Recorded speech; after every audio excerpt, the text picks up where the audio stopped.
Hi, and welcome to this month's KC Fresh RX lesson. In our last lesson, we talked about making sure you're having a fruit or vegetable at each meal and snack. Another way to think about this is to use My Plate, which helps you plan out what a nutritious meal would look like. Each time you eat, build your plate to be half fruits and vegetables. Think about the rainbow and choose fruits and vegetables that are a variety of colors to get the most nutrients for a healthy body. When building your plate, focus on whole pieces of fruit, which have fiber and is important for healthy blood sugar. Include low fat or fat free dairy or yogurt. Try making at least half of your grains whole grains and eat different types of protein from meal to meal. In this lesson, we will focus on making half your plate fruits and vegetables. One way to make sure half of your plate is fruits and vegetables is to make a meal plan. The first step is to ask yourself, what do I already have at home? Are there things you need to use before they go bad? Once you know what foods you already have, make a meal plan that uses those foods and any that you need to buy.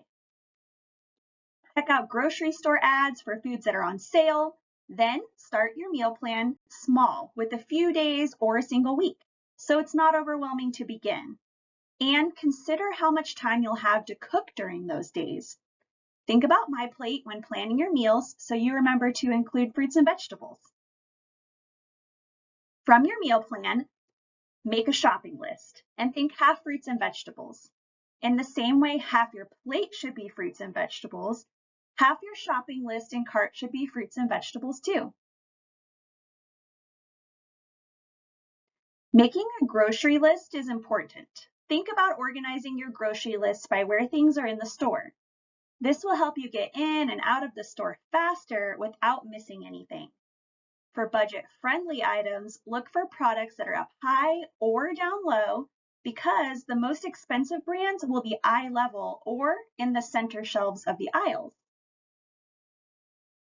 You can also use the unit price to figure out which brand or package of food is the most affordable. Let's look at an example that compares two packages of mushrooms. You can see the packages are different sizes.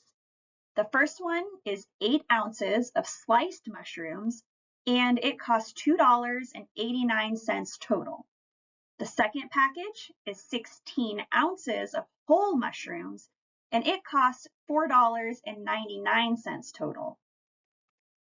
Notice that the 16-ounce package of whole mushrooms costs more, but if you bought 2 of the smaller packages of sliced mushrooms, you would pay more than if you had bought just the one larger package of whole mushrooms, saving 79 cents. The unit price label tells you the cost of the item per ounce or pound.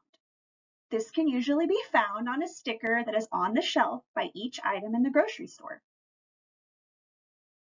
You can see with our examples that the sliced mushrooms cost around 36 cents per ounce, and the whole mushrooms cost around 31 cents per ounce, showing again that the whole mushrooms are less expensive if you are buying the same amount of each type of mushroom. So, after grocery shopping, what do you do with your fruits and vegetables when you get home? When storing fresh produce at home, a good rule to follow is if it was refrigerated in the store, it needs to go immediately into the refrigerator at home. Some fruits and vegetables that are stored at room temperature at the store, but are ripe and ready to eat, like pears, peaches, and avocados, would benefit from being refrigerated when you get home, so they last a little longer. Some produce should always be stored at room temperature, like bananas, potatoes, and onions, but make sure to keep them away from sunlight to prevent them from going bad quicker. Most fruits and vegetables should be eaten within a week after buying, but others like apples, potatoes, onions, winter squash, cabbage, and carrots can be stored longer. When you're ready to eat your fresh fruits and vegetables, rinse them well under clean running water while rubbing them with your hands to remove any dirt or bacteria. Don't use soap or other cleaning products because this can be absorbed and change their safety and taste. Only rinse fruits and vegetables right before you're ready to prepare and eat them, because rinsing them too far ahead of time can cause them to go bad faster. If you have trouble remembering your fruits and vegetables in the refrigerator, try keeping them where you can see it on a shelf. Sometimes fruits and vegetables can be forgotten when they are put in the drawers. Last month, we talked about using food labels to keep an eye on sodium in the foods we buy. Well, it's also important to pay attention to added sugar in foods and how this can affect your health. Foods high in added sugar can increase your risk for a variety of chronic diseases. On food labels, you will first see the words total sugar, which also includes sugars naturally found in food, which are healthier sources of sugar. Below total sugars, you will see the words added sugar, found next to the arrow in our example. Added sugar is the sugar that is added to food and should be limited or avoided if it is a high source. You will see the amount of added sugars written in grams first. In our example, this food includes 23 grams of added sugars for one serving. Our goal is to keep added sugars under 50 grams for the entire day. This means if you ate 2 servings of this one food, you would have almost reached the maximum limit for the day. Next to that, you will see a percentage. If it is 5% or less, it is a low source of added sugar. If it is 20% or more, it is a high source of added sugar. This example shows it is 46%, meaning it is a high source of added sugar and should be limited or avoided. When shopping, aim for foods that are a lower source of added sugar. So what's one way we can add flavor to our food without extra salt or sugar? Adding herbs to your meals is an affordable and great way to give more flavor to food.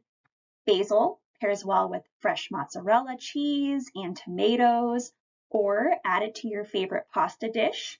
Cilantro gives salsa, dressings, stir fries, and salads a delicious kick.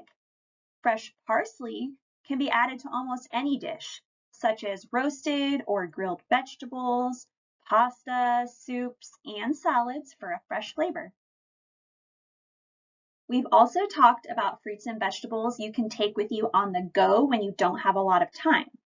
Do you find yourself short on time when trying to prepare a meal at home? Try cooking your vegetables in the microwave. This way of cooking also keeps a lot of the food's nutrients, like the vitamins and minerals we've been talking about, because of the short time it takes to cook in the microwave. Start with cutting up your favorite fresh vegetables. Some examples are carrots, green beans, bell peppers, broccoli, and cauliflower. And then add your favorite seasonings. Put them in a microwave-safe bowl with a tablespoon of water and cover with a plate to trap the steam. Microwave for 3 to 4 minutes until tender. Allow the bowl to cool for a few minutes before taking it out of the microwave because it'll be very hot. And also be careful when removing the cover on the bowl because the steam will be trapped inside from cooking. Enjoy this quick and easy way to prepare your favorite vegetables. So what's in season this month? Look for beets, cauliflower, cherries, garlic, and herbs in the grocery store. These fruits and vegetables are in season now, which means they can cost a little less and taste the best at this time. When shopping for these fresh fruits and vegetables and others, remember to use your KC FreshRx card. Use the map on the KC FreshRx website to find the store that works best for you. This month's cooking demonstration is called Summer Squash Medley. Keep watching to see it now. If you want to go back later and just see the video demonstration, you can find it in the weekly text or email message or on the KC FreshRx website, where you will also see all other recipes. Enjoy learning how to make this recipe using zucchini and yellow squash. Thanks for watching. See you next month.